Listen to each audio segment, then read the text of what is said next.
welcome back to my channel. So today I have a Dollar Tree farmhouse decor video for you guys.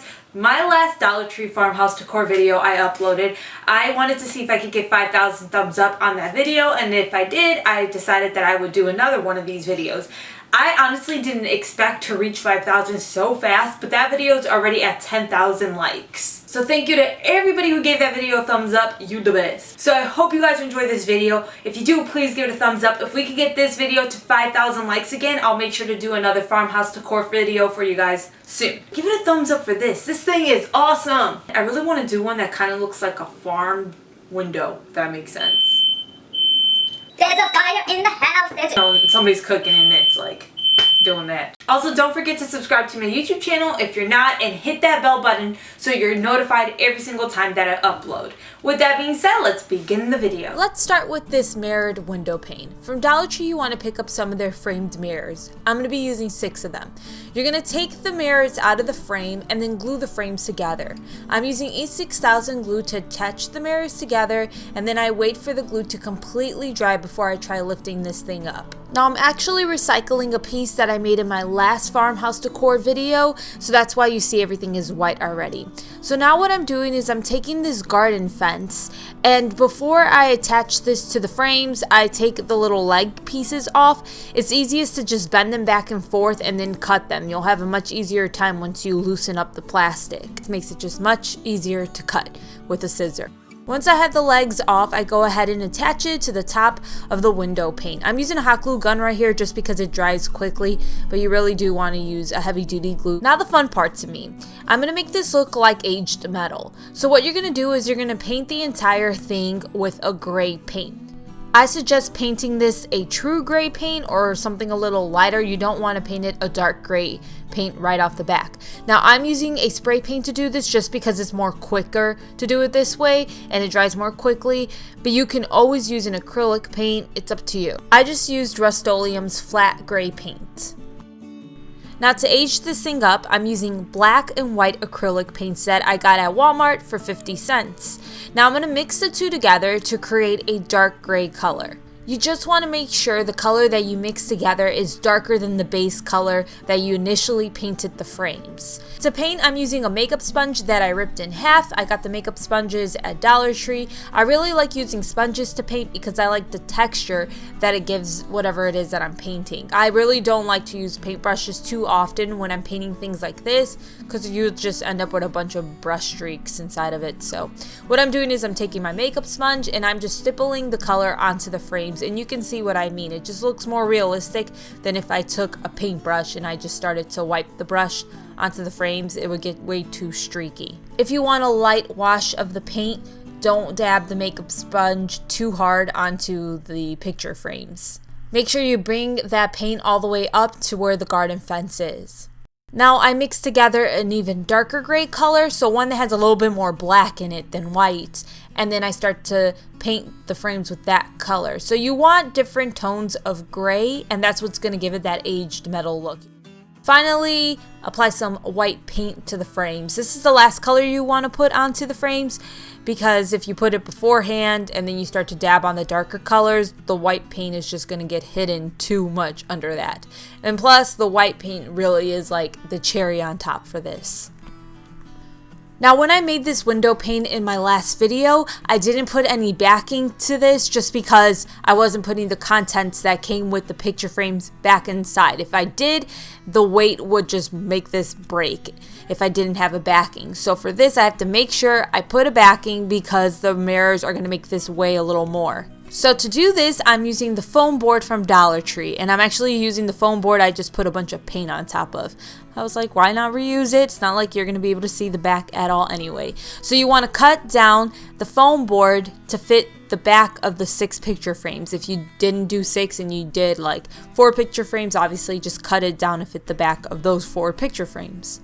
Once you've got your backing cut down, you want to place your mirrors back into the picture frames, and then you're going to glue the foam board to the back of the picture frames. You want to apply a lot of glue so this thing doesn't just fall off. I didn't apply as much glue as I probably should, but that's because I think I will eventually end up recycling this again and changing it when the time comes. Now I knew I wanted to add a wreath to this, so what I'm doing is I'm taking a willow wreath from Dollar Tree and I'm just gluing some flowers onto it. So I'm using lilac flowers, lavender flowers, and Queen Anne's lace, all from Dollar Tree. I take them off of the stem and I glue them to the willow wreath, just because if I try to loop it through the branches, I know it's not going to stay. So I just glue it on using a hot glue gun. A hot glue gun is fine for this. You don't have to use a heavy duty glue. Now that I've got my wreath done, I go ahead and attach it to the window pane. To hang it to the window pane, I'm using some nautical rope from Dollar Tree. I tie it around the wreath and then I tie it around the garden fence. And that is how I created this beautiful window pane. I actually like it more than the last one I did. I think it's so pretty. One of my favorite things I've ever done on this channel. Now you can use that same method to paint other items from Dollar Tree. Dollar Tree carries these really pretty flower and garden flower pots, and I like to put, you know, the fake flowers from Dollar Tree inside of there, but I really wanted a watering can. So I went ahead and I picked up a watering can from Dollar Tree and I spray painted it.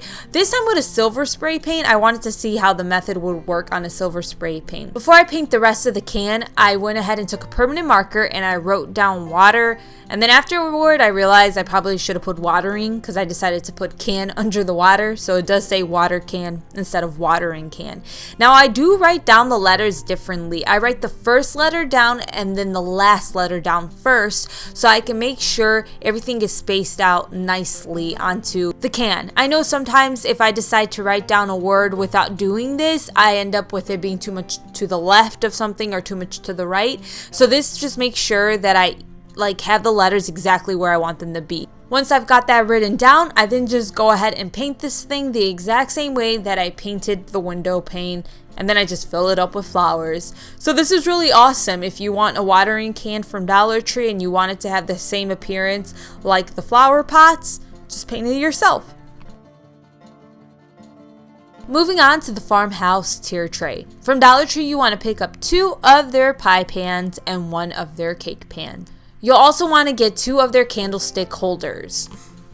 Now you can paint these the same way as the previous items, but this time I'm going to use Rust-O-Leum's hammered paint. I've heard great things about this. I heard that it can give it the same effect, so I decided to give it a try. I don't think it gives it the same effect as galvanized metal, but it's still pretty darn cool. So I didn't end up painting this the same way as the other ones. I just used the spray paint. Once everything was dried, it was time to attach this all together.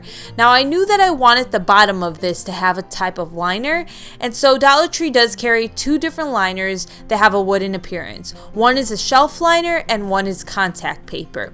I like the shelf liner more. So what you'll do is you'll take your pans and trace the shape of the pans onto the liner or contact paper, whichever one it is that you're using, and then cut them out.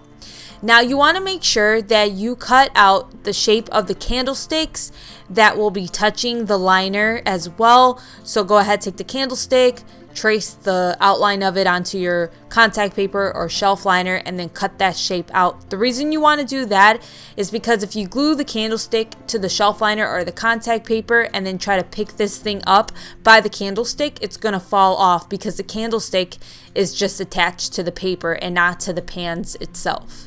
So if you're using the shelf liner like I am and you are using this as a decorative piece, you can go ahead and glue the shelf liner to the pans. I'm using E6000 to glue the shelf liner down.